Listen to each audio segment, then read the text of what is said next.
कुमकुम भाग्य तांको भूमिका पाई जनाशुना टीवी अभिनेत्री संचिता उगालेंक मृत्यु होईची। से नाला सोपारारे तांको बासभवन रे आत्महत्या करिसंती। अभिनेत्री एही पदक्षेप नेबार सठिक कारण एपर्यंत स्पष्ट होई नाही। घटना संपर्क रे सूचना पाइबा परे स्थानीय आचले पुलिस घटनास्थल रे पहुंची मृतदेह को जबत करी पोस्टमार्टम पाई पठाई तदंत आरंभ करिछि। पुलिस रिपोर्ट अनुसार नालासोपार पूर्वर आचले ग्रामर साई संतोषी कोठारे थिबा तांको घरे 22 वर्षीय अभिनेत्री आत्महत्या करिसंती। एही घटना जून 14 तारिख संध्या 7टारू संध्या 7:30 मध्यरे घटिथिला।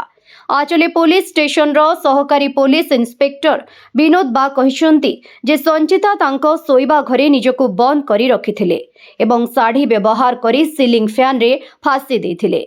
परिवार सदस्य एवं स्थानीय लोक माने तांको भासाई विरार म्युनिसिपल हॉस्पिटल को नहीं जाइथिले, जेउठारे डाक्टर तांको मृत घोषणा करिथिले।